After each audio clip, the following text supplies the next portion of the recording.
Okay. Non, pour te dire que je suis. C'est bien. Bonjour à tous, chers amis, nous sommes aujourd'hui le 8 Tammuz. Nous allons avancer sur le Tanya, chapitre 24. Nous sommes à 2 jours après la Yula du Rabbi. C'est sûr que chacun a reçu toutes les bénédictions possibles et nécessaires. On a beaucoup prié pour chacun. Et aujourd'hui, on avance avec ce prochain chapitre, qui est un chapitre merveilleux dans lequel on voit, si on peut dire, le contraste à l'envers de ce qu'on a vu dans le chapitre 23. Jusqu'à présent, on a vu que grâce à la Torah et les mitzvot, on peut s'attacher avec Dieu.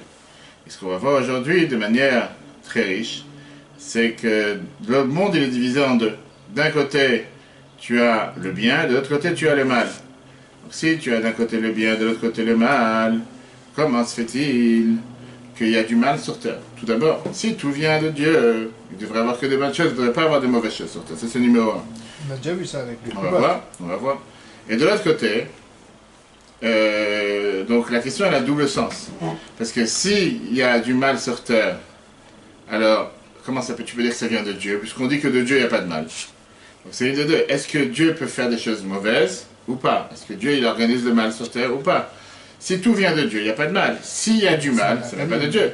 Qui est jeté par l'arrière. On va voir, on va y arriver. On va y arriver. Et ce qu'on va voir aujourd'hui, justement, on va voir que toutes les choses mal qui sont sorties, ça fait partie du plan divin. Seulement, ce qui ne vient pas du plan divin, c'est l'humain qui choisit de faire du mal. Le mal en soi, Dieu l'a créé, on l'a vu la dernière fois, les clipotes, toutes les forces du mal ont été créées par Dieu, je ne vais pas leur en vouloir. Mais comme je dis, Dieu a été créé des fois des problèmes de santé pour faire attention à la santé. On va voir. On a dit que ça, c'était créé pour le libre arbitre. Exactement, c'est ce qu'on va voir. Aujourd'hui. On a vu dans les cours précédents ce qui voudrait dire le saint voleur. Mais là, on va apprendre aujourd'hui ce que la Gemara nous dit, la tfila du voleur. Qu'est-ce que ça veut dire, la tfila du voleur?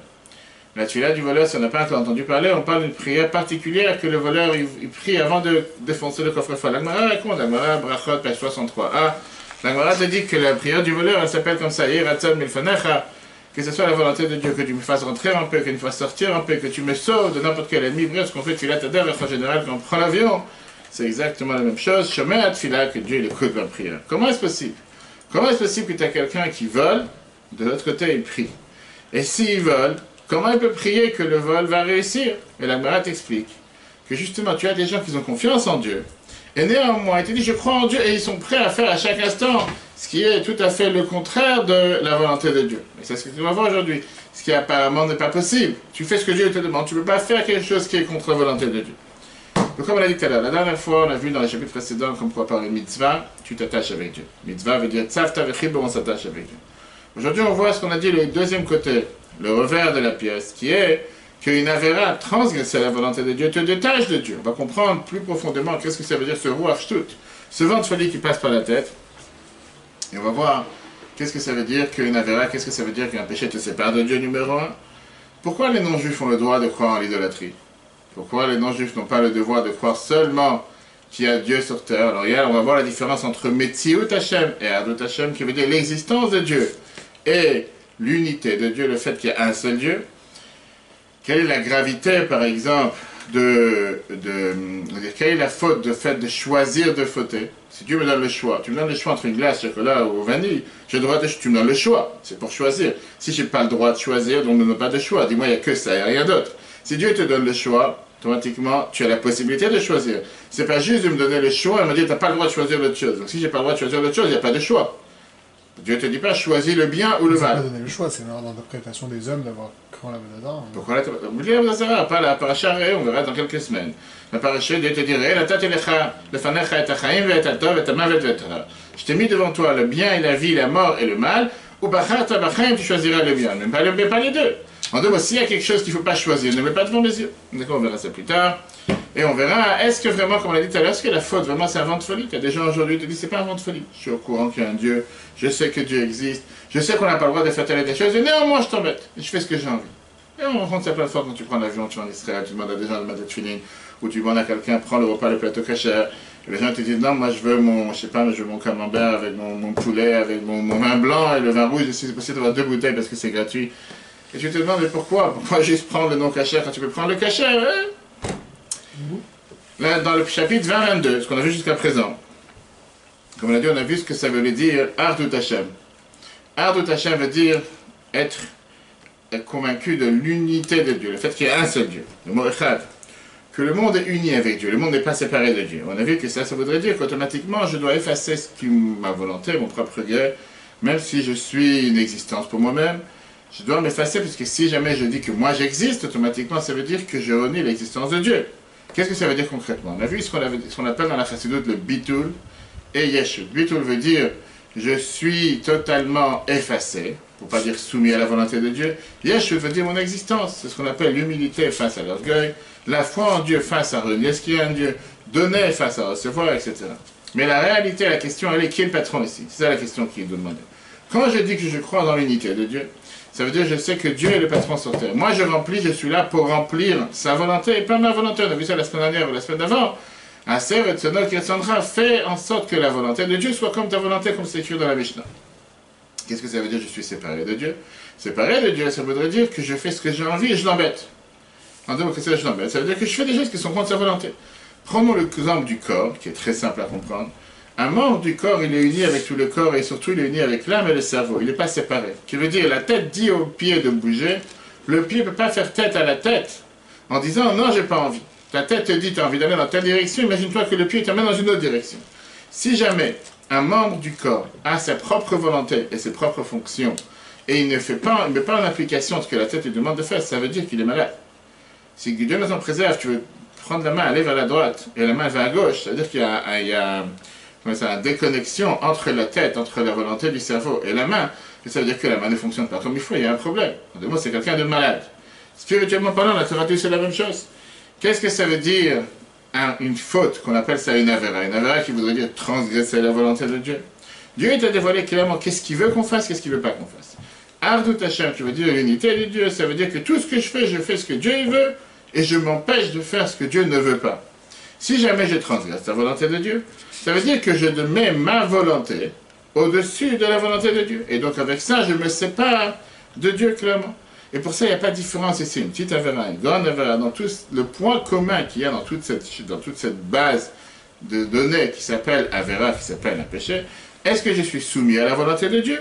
Et avec ça, puisque je suis soumis à la volonté de Dieu, automatiquement, je considère que c'est Dieu le patron, ou bien c'est moi le patron, c'est ma volonté qui décide, c'est ma volonté qui prévaut. Et Dieu, il est gentil, il est sympa, mais qui me laisse tranquille certaines fois.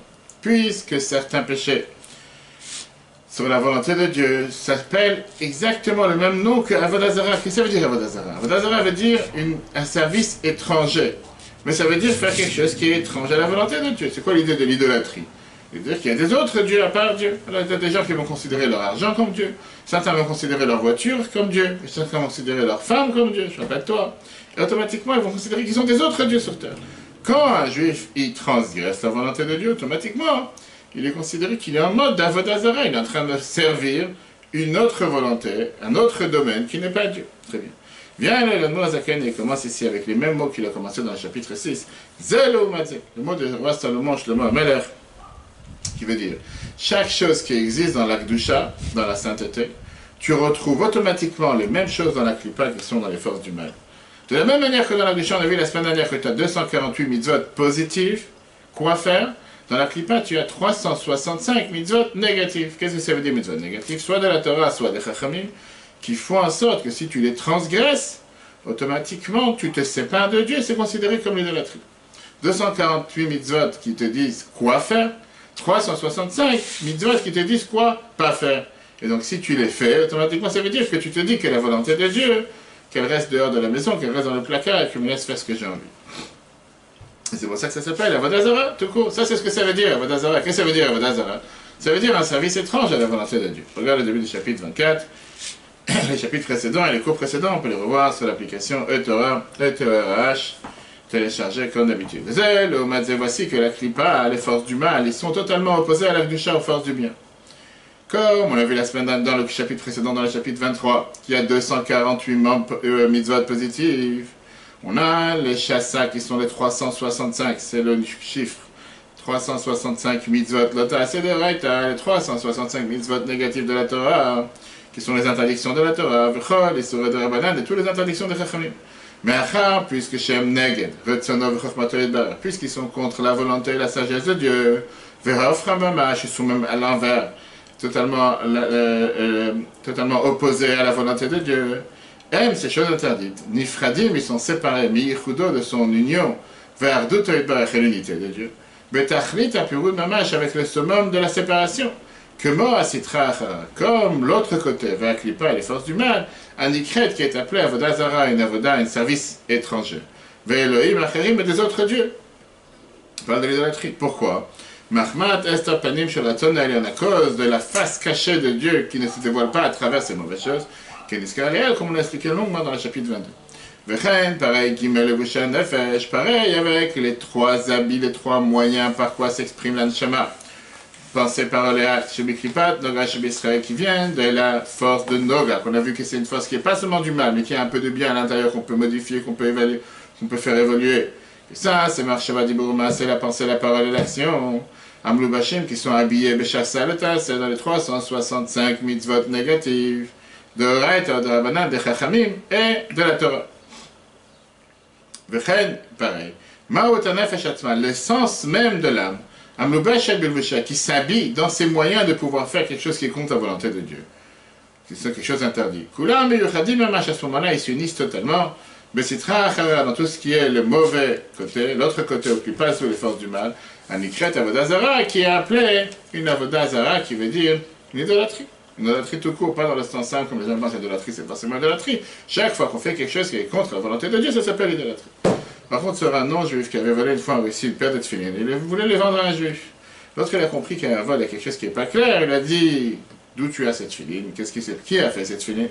Et cette personne qui ne savait pas quoi répondre, il a répondu Sam Sapajnik, c'est moi le cordonnier. Donc, c'est moi qui les ai fait. C'est une fameuse phrase, il avait dit ça plus souvent.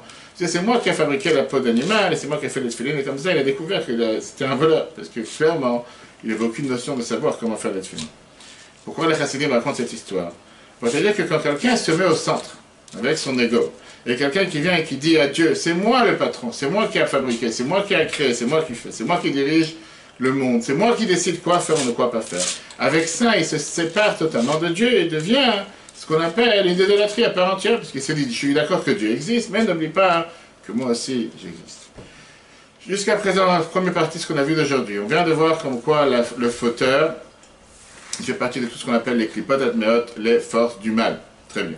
Bien, la mort à Zacharie, il te dit qu'en vérité, c'est beaucoup plus grave que ça. Pourquoi c'est plus grave que ça? Parce que d'abord, il faut comprendre où se trouve dans le système que Dieu a placé sur Terre, comment Dieu fonctionne sur cette planète, où Dieu il a mis, où il a placé ce qu'on appelle les klipot admeot, où il a mis ses forces du mal. La base, elle est que les gens te disent, c'est pas possible que Dieu l'a créé du mal. Viens, la mort à Zacharie te dit, tu fais une erreur. Le mal a été créé par Dieu. C'est Dieu qui a créé le mal, il fait partie du plan divin. Comme si on aurait dit dans la prière tous les matins, oh c'est shalom ou boreira.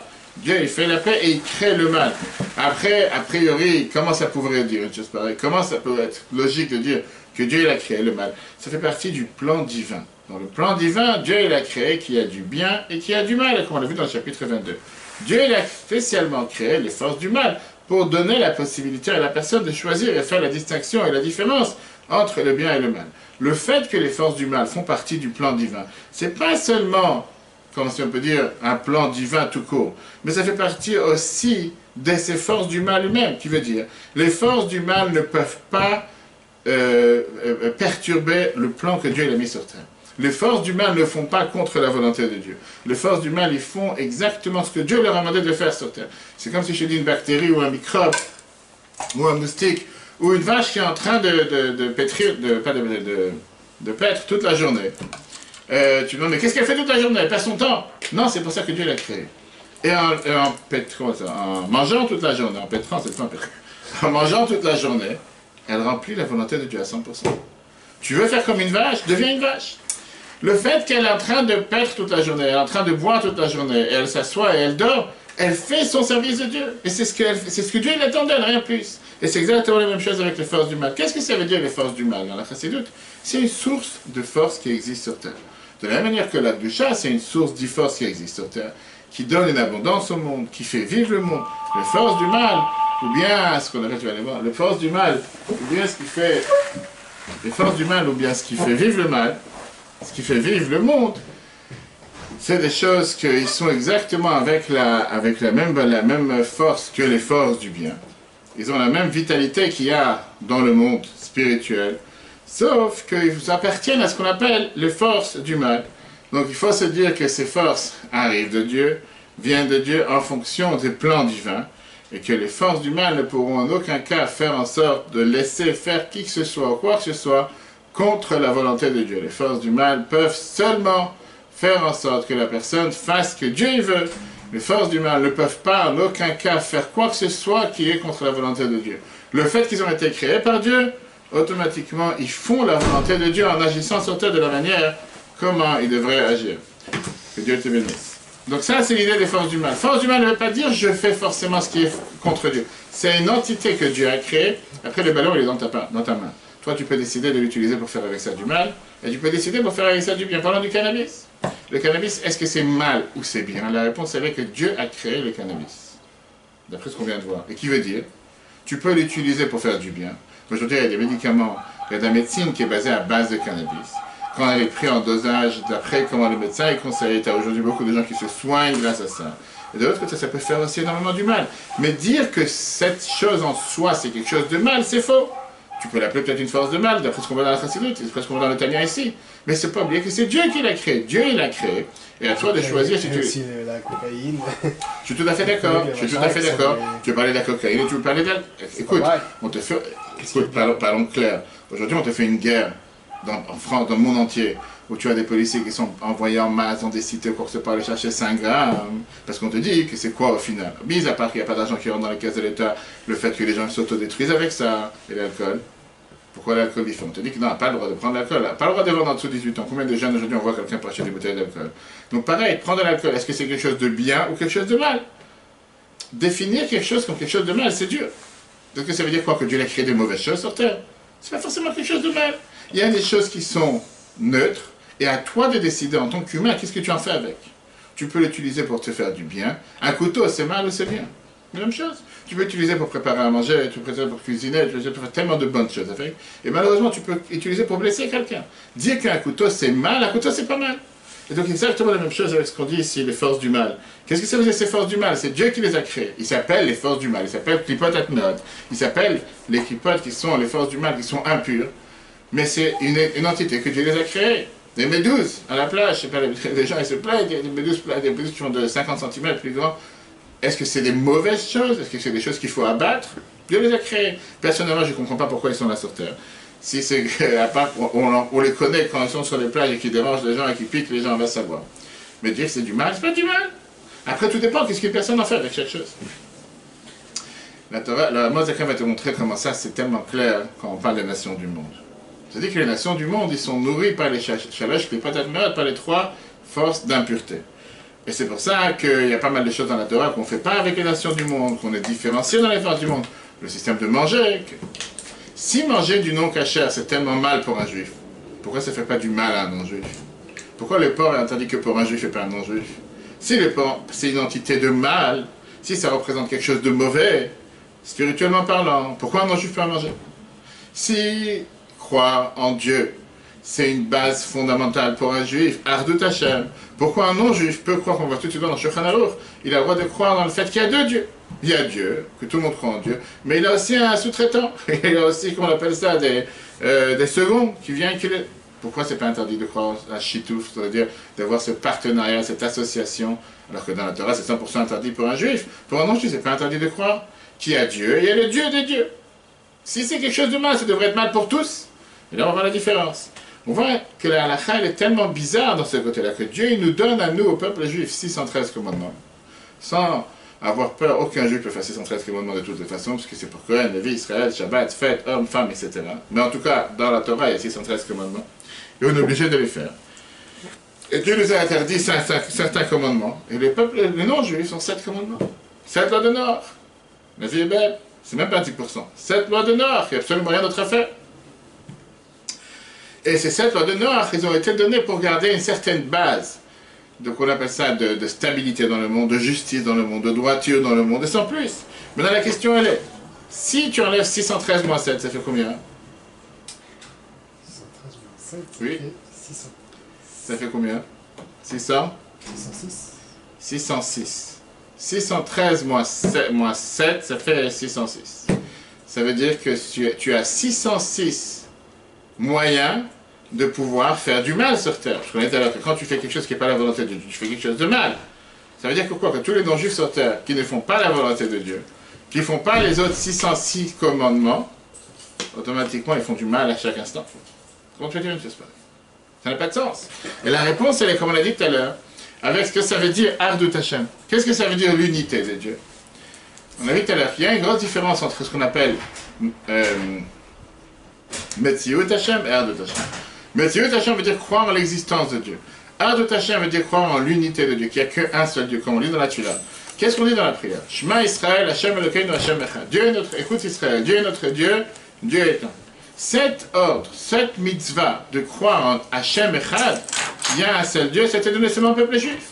La halakha, elle te permet clairement aux non-juifs, aux nations du monde, de croire en Dieu, et à part ça, de croire sur l'existence de notre Saint-Esprit, de notre Dieu. Regarde ce que dit le Rambam dans Shulchan Aruch, chapitre 100, tu l'as pas dans ton texte, le chapitre 100, Kuf Nunva, 156. Que les Koutim, c'était un certain peuple à l'époque, en notre temps, ne jurent pas avec l'idolâtrie. Même si il mentionne et se rappelle ce qui est l'idolâtrie. En vérité, qu'est-ce qu'ils pensent avec l'idolâtrie? Ils pensent à celui qui fait le ciel et la terre. Seulement, quel est leur problème? Alors, c'est quoi l'idolâtrie chez eux? Qui te disent, on est d'accord qu'il y a un Dieu, et il y a aussi autre chose avec Dieu. Très bien. Mais, il te termine dans la halakha. Les nations du monde n'ont pas eu cette interdiction de ne pas avoir cette association, ce partenariat. Il y a Dieu et il y a quelqu'un d'autre. Il a un second ou il a un sous-traitant. Et c'est pour ça qu'il te dit qu'on peut faire des partenariats avec les Koutim à l'époque. Pourquoi? Parce qu'il te dit qu'il n'y a pas d'interdiction. L'interdiction qu'ils ont, c'est seulement de relier le fait qu'il y a un Dieu sur terre. Mais ils n'ont pas cette mitzvah que nous avons de croire en l'unité des dieux. Alors que tu penses ça sur un juif, qu'un juif va dire qu'il y a deux dieux. Ça, c'est un problème. C'est interdit. Quelle est la raison? Le plan divin, il est, comme on a vu la dernière fois, que le peuple juif vient de ce qu'on appelle Plimut Haratzon, la volonté de Dieu qui appartient avec la Gdusha, la sainteté, qui est uni avec Dieu d'une manière qui ne peut pas avoir et donner place à aucune existence à part Dieu.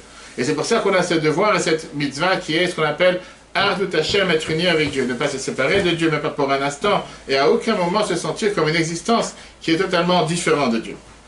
Cette expression de Ardut Hashem, de l'union de Dieu, elle est exprimée dans les 613 commandements.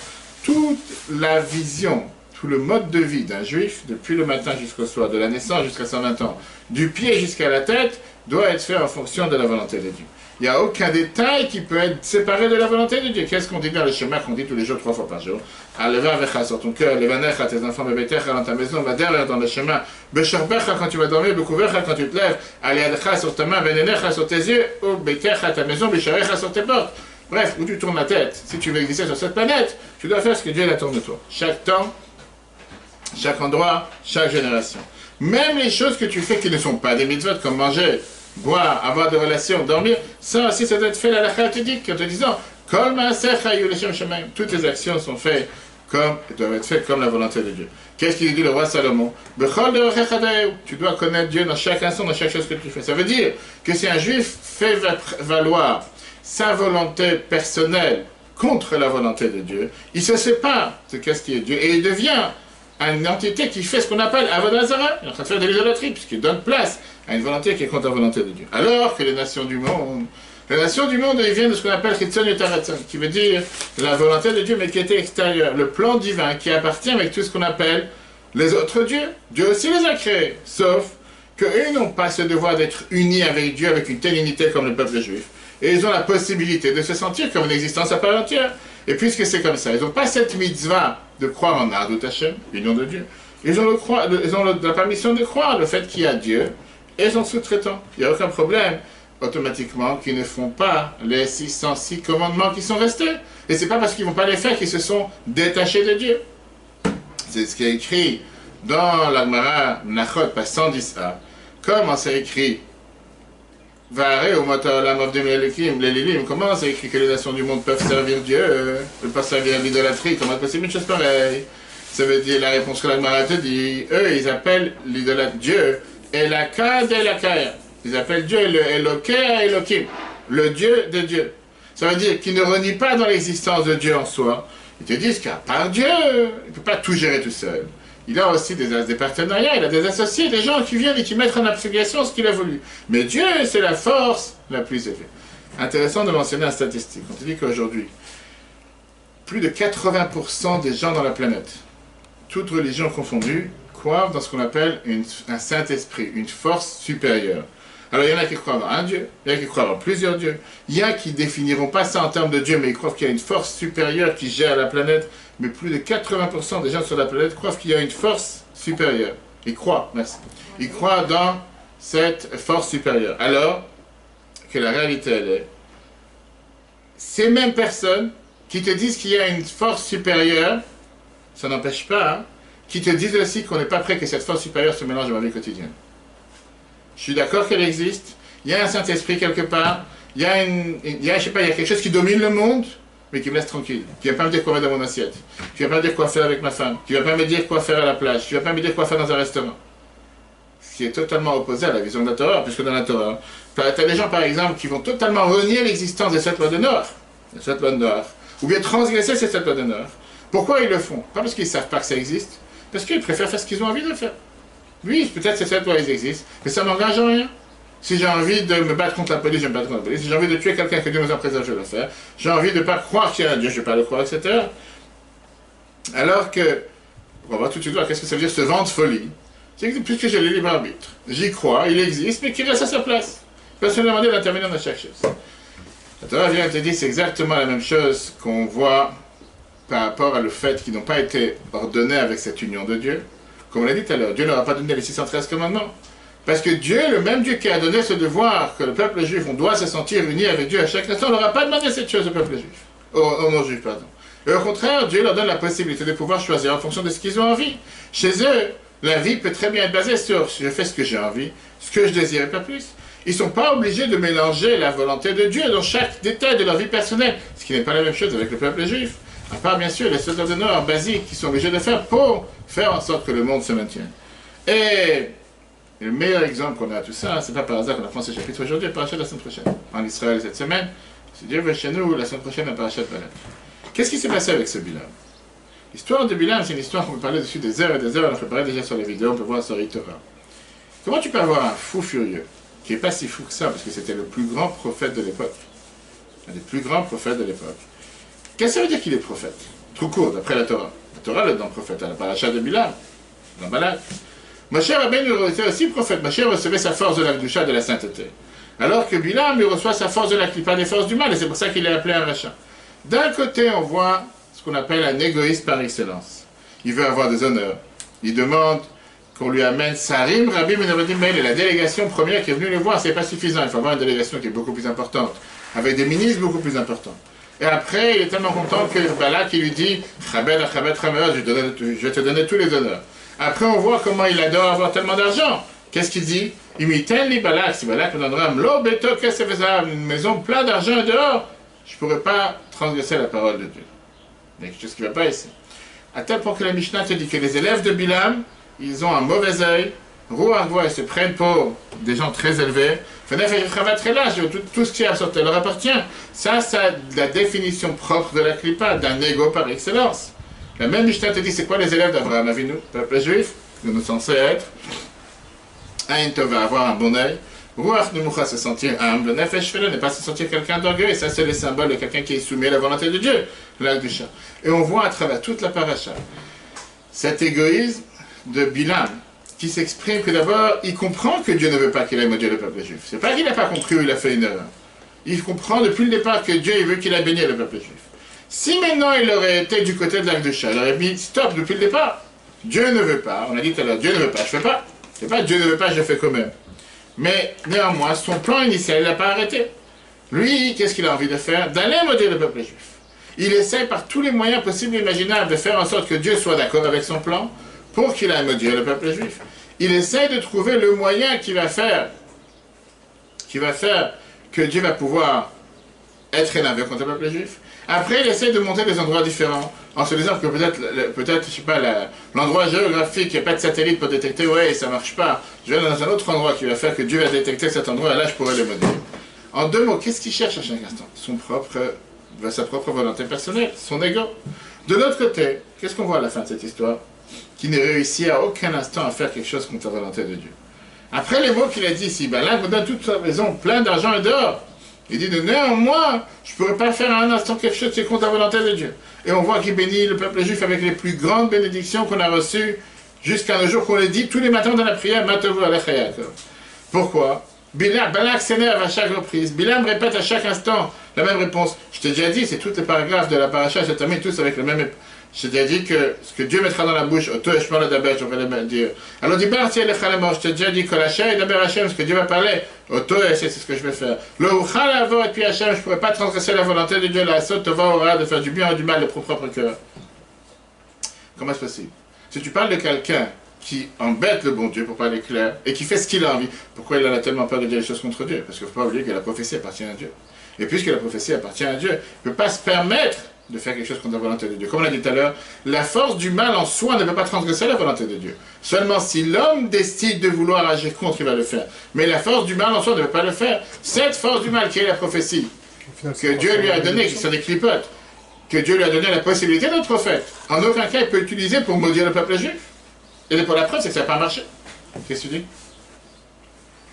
Est-ce que ça n'a pas marché? Dans la loi Zakin, tu dis dans le prochain chapitre.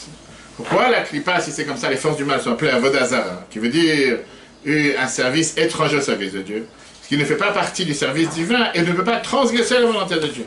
Néanmoins, ça ne change pas qu'elle se considère en tant qu'existence à part entière. Et, comme on l'a dit tout à l'heure, Dieu est bien gentil, mais Dieu est le Dieu des dieux, j'ai un autre Dieu avant Dieu. Mais ça ne change pas que Bilam ne pouvait en aucun cas transgresser la volonté de Dieu. Là, pas plus que ça, la Shebetelim, on voit que la Klippa, elle est totalement, les forces du mal sont annulées. Ils sont tellement beaucoup plus bas et beaucoup moins importants qu'elle. Pourquoi? Elle n'est pas habillée dans un corps matériel. Elle connaît son créateur. Elle ne peut pas renier l'existence de Dieu. L'ifol pour l'atteindre, pour agir, faire ce qu'elle a envie. Le mishlachat malacheraim shela, avec une délégation de mauvais anges. Shelo bishlichuto shel makom baruch hu shalom, si c'est pas été missionné par la volonté de Dieu, que Dieu nous en préserve. Et où on a vu ça? Que Mama Bilam, on a vu qu'est-ce que Bilam il a dit. Lo chala varet Hashem. Ah, il est passé pour, il est venu pour, il a été missionné pour, il a été payé pour. Et qu'est-ce qu'on en a à faire? La force du mal ne peut pas faire quelque chose contre la volonté de Dieu. Ah, je ne sais si c'est comme ça, il y a un problème. Si c'est comme ça, c'est pas une force du mal, c'est une force du bien. Bon, Zacharie était dit non, grave, malgré que ces forces du mal sont appelées. L'Avodazara qui veut dire l'idolâtrie, une force étrange. Qu'est-ce que ils appellent Dieu, le Dieu des dieux. Ils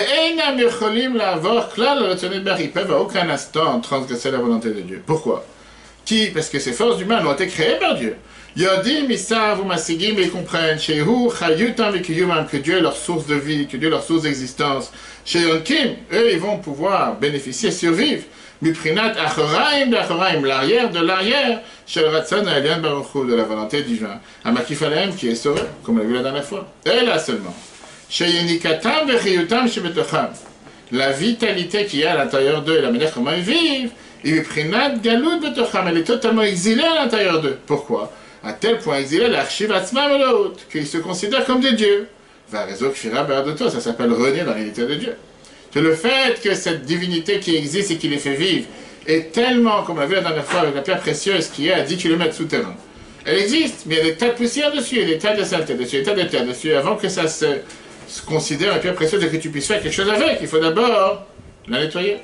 Avant l'école, mais néanmoins, même s'il se considère comme une existence à part entière et qui renie l'existence de Dieu, ils ne peuvent pas renier, ils ne peuvent pas se voiler la face et mentir comme si Dieu n'existe pas du tout. Velomar lohu, ne dire que Dieu n'est pas Dieu. Et là seulement, des Karoul, il appelle à Dieu, Dieu il appelle Elokim, le Dieu des dieux. Ils savent très bien que leur vitalité, leur existence, qui descend sur eux, de la volonté de Dieu. Et c'est pour ça, ils ne peuvent jamais transgresser la volonté de Dieu. Il y avait un chassid ici qui s'appelait Israël Nevler, Israël de Nevel Levin. Il a dit qu'une fois, sous le régime communiste, il était obligé de trouver un prof pour les maths pour ses enfants. Mais lui, il s'est dit que si je trouve un prof, il faut que je prenne un preuve religieux. Même si c'est un catholique ardent, même si c'est un non-juif catholique qui croit en l'idolâtrie, il vaut mieux ça que de prendre un prof qui renie l'existence de Dieu, qui soit un communiste. On lui a demandé pourquoi. Il a dit c'est très simple. Pourquoi l'un est meilleur que l'autre? Parce que l'un, il croit, sauf que sa croyance, elle n'est pas juste. Mais au moins, il croit dans quelque chose. L'autre, il croit en rien. Quelqu'un qui croit en rien, qui dit qu'il n'y a pas de Dieu, c'est beaucoup plus pire que quelqu'un qui croit qu'il y a un Dieu, sauf que le Dieu est le Dieu des autres dieux. Ça, c'est un récit, ça s'appelle son affaire aujourd'hui. La suite. Ok. Maintenant qu'on a compris que le mal, c'est aussi un plan divin. Maintenant qu'on a compris que le mal, c'est aussi quelque chose qui est créé par Dieu. Maintenant, on va comprendre comment est-ce possible et comment tu peux avoir un fauteur qui fasse quelque chose qui est contre la volonté du plan divin. Puisqu'on a dit que la force du mal ne peut pas faire contre la volonté de Dieu. À tel point que William ne pouvait pas utiliser la prophétie contre la volonté de Dieu. Alors comment je peux faire un péché aujourd'hui? Comment je suis capable de faire quelque chose de mal? Qu'est-ce qui fait que je puisse, lui, le faire? La base fondamentale de la émouna, de la croyance juive, c'est quoi? C'est qu'on a ce qu'on appelle le libre arbitre. Dieu n'a jamais planifié à aucun instant les actions qu'on va faire. Dieu donne le libre arbitre à chacun d'entre nous, comme la Torah nous dit, comme on l'a vu tout à l'heure dans la paracha. Je te donne aujourd'hui la vie et le bien, la mort et le mal. Dieu te dit, je te choisis, je te donne la possibilité de choisir la vie. Viens Rambam, m'a mené dans les lois de Teshuvah. Et il te dit qu'il n'y a aucune force externe ou interne à l'homme qui oblige l'homme à choisir et faire ses choix. Chacun de nous a la possibilité d'être un tzaddik comme Moshe ou un rachat comme Yoavam ben Nevat, comme on dit dans la Mishnah. Et ça, c'était l'exemple même de la première histoire que la Torah nous raconte. La faute de l'arbre de la connaissance. Dieu a créé le monde avec tout ce qui se passe dans le monde en 6 jours. Les luminaires, les plantes, les animaux, l'homme et la femme. C'est l'homme qui a choisi, ce que beaucoup de gens oublient, de nommer Dieu patron de la création. Comme il a dit dans la fameuse phrase, le Shir Shel Yom, qu'on dit tous les vendredis. Hashem Allah Yehud Lavesh, la fameuse phrase que la dame Rachel a dit. Venez, on va se prosterner et on va s'accroupir devant Dieu qui nous a créés. C'est Adam qui a fait ce malheur, si on peut dire. C'est lui qui a décidé de nommer Dieu le patron de la planète. Il aurait pu très bien ne pas le faire. Mais néanmoins, il était conscient qu'il y a quelqu'un qui a créé cette planète, donc il l'a fait. Très bien. Mais ce même Adam, quelques heures plus tard, il a décrété de vouloir transgresser la volonté de Dieu. Dieu lui donne une mitzvah en lui disant, mange seulement de l'arbre de la vie et ne mange pas de l'arbre de la connaissance, la seule mitzvah qu'il lui demande de faire.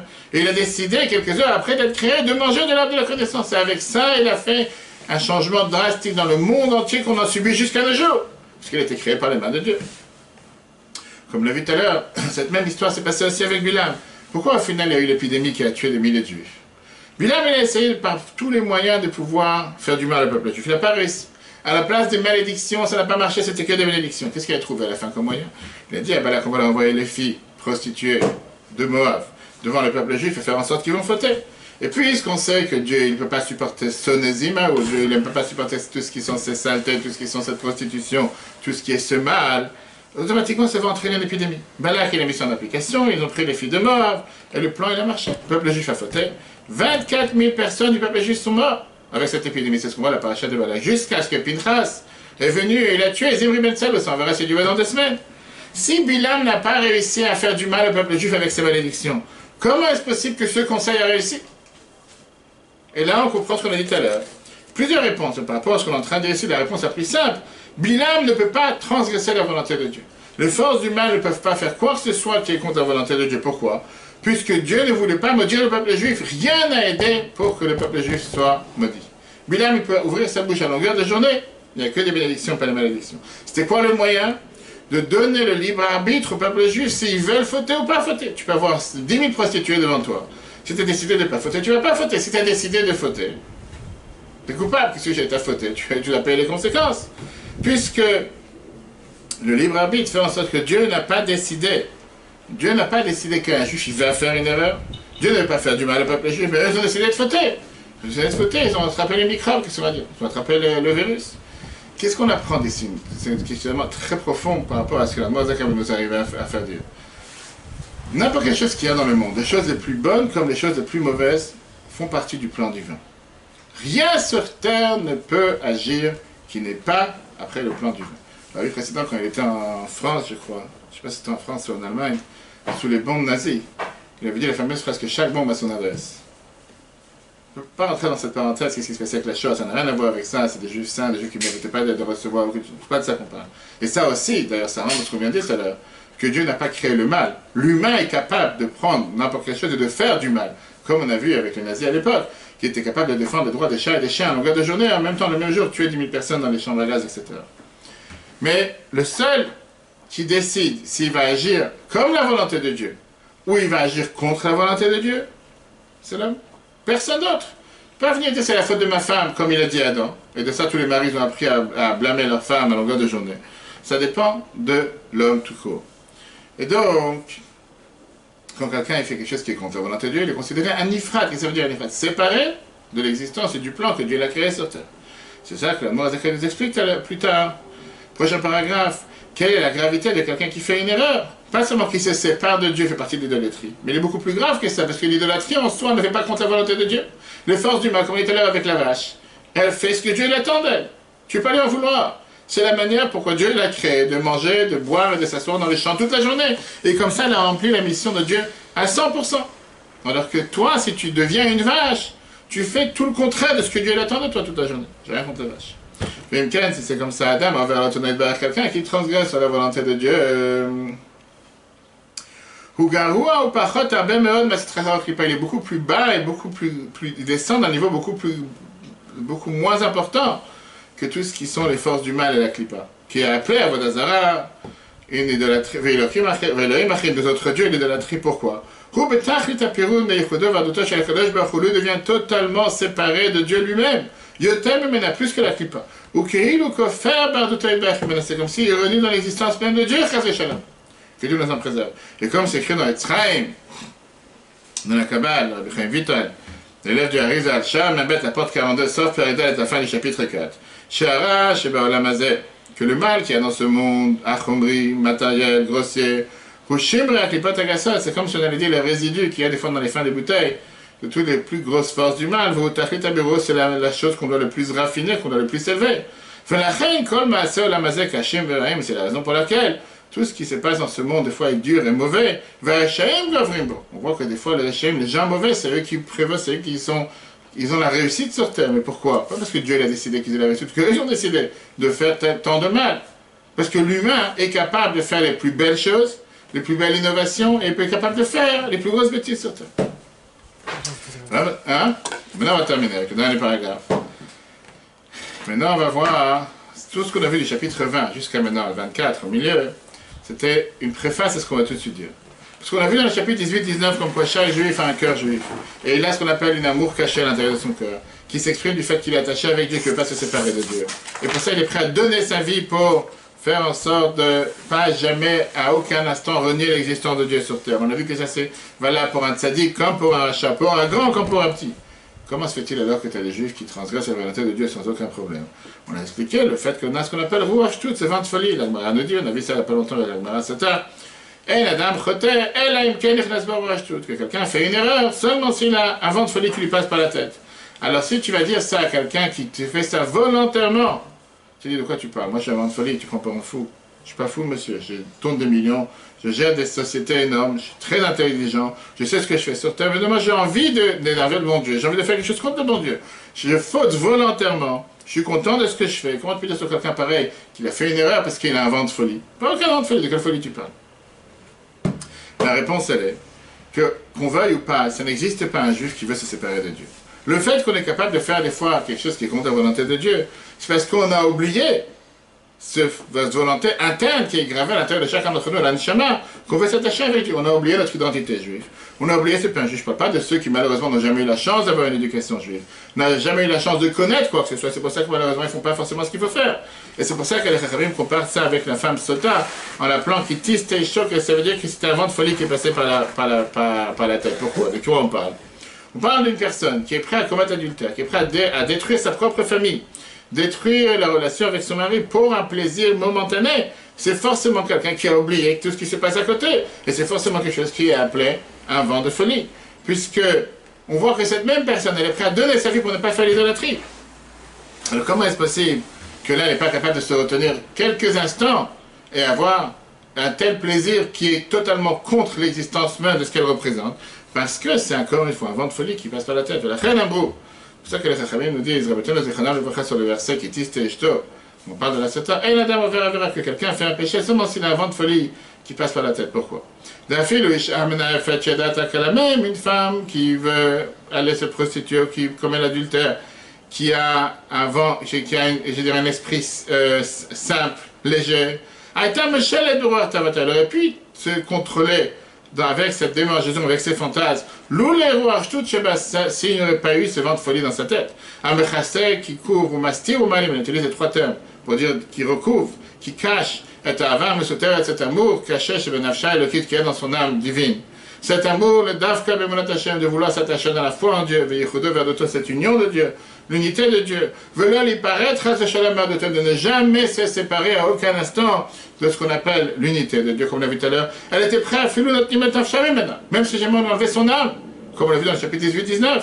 La Avod Avodazara, ou bien de faire l'idolâtrie, que Dieu nous en préserve. Pour toutes ces choses-là, cette personne serait prête à donner sa vie. Va filer même la simple prosternation face à une idolâtrie, même s'il n'y croit pas du tout, personne ne serait prêt à le faire.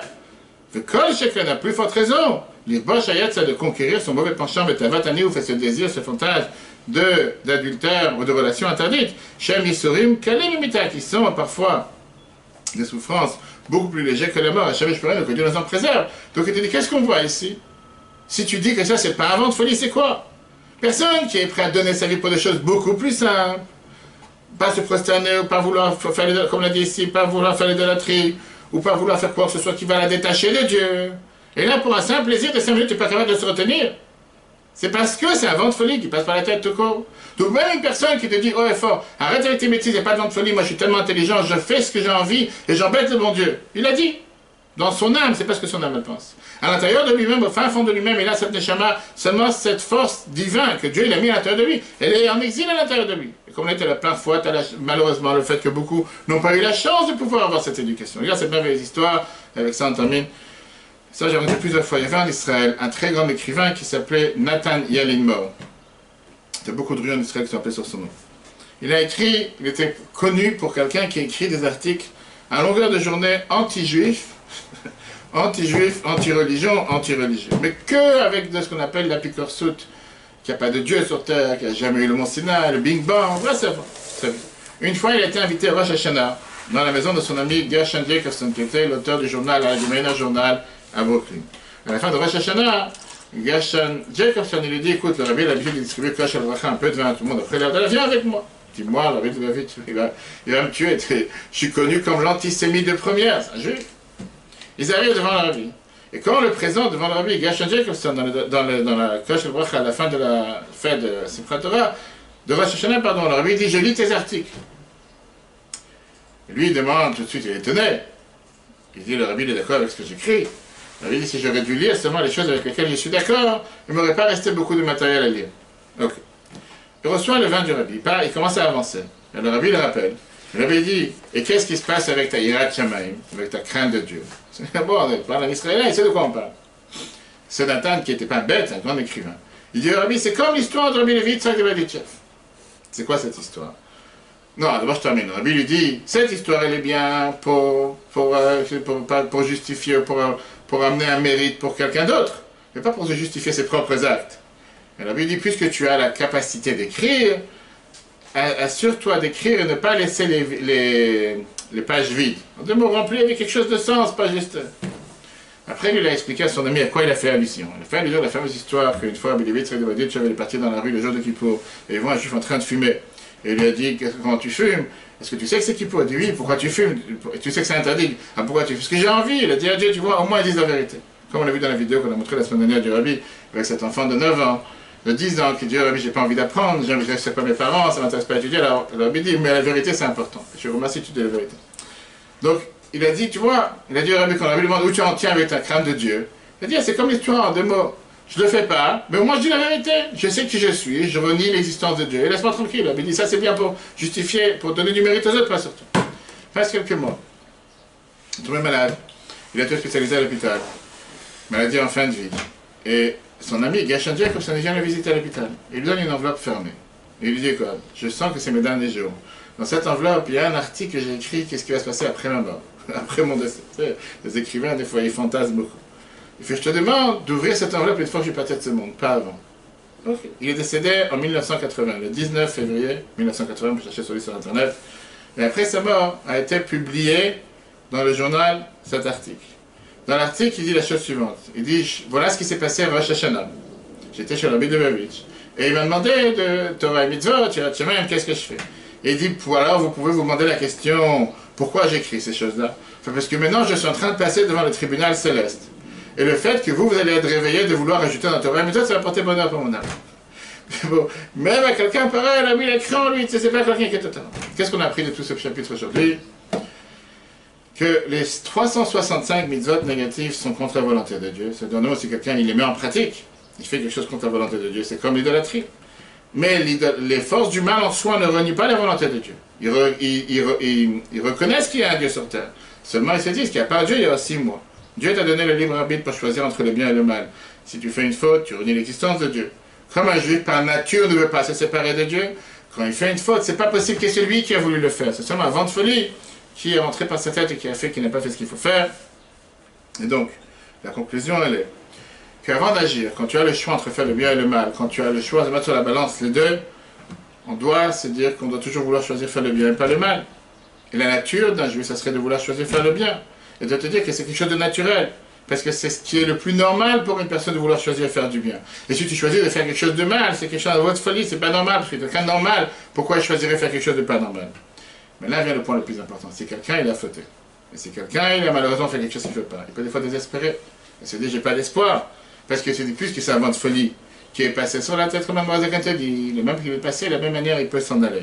Ça te donne le plus grand espoir. On t'a pas demandé ici de faire une transformation, de faire le sleeve, le bypass. Ben, c'est bon, tu transformes ton corps, tu perds 80 kilos en 3 mois. Tu dois seulement dévoiler de l'intérieur de toi-même qui tu es. Rappelle-toi que tu es un juif, rappelle-toi que Dieu il a confiance en toi, rappelle-toi que Dieu il attend de toi de pouvoir se lever, de pouvoir agir, de pouvoir faire des bonnes choses, et de comprendre que l'état naturel qu'on attend de toi, c'est de faire ce que Dieu attend de toi. Une fois qu'on a vu ça dans ce chapitre, la deuxième moitié du chapitre 24 la semaine prochaine, on verra si c'est comme ça. Comment se fait-il qu'il y a certaines personnes que l'idolâtrie non, mais l'adultère oui? Comment ça se fait que certaines choses qui te paraissent banales, les gens disent même pas en rêve, alors que des choses qui sont parfois beaucoup plus graves, les gens tombent dedans. On verra, est-ce qu'il y a des différences dans la gravité des défauts et des péchés? Si Dieu veut, ce sera la semaine prochaine. En attendant, le cours sera en replay sur l'application eTorah, sur Google et Apple. Très bonne journée à tous et à la semaine prochaine.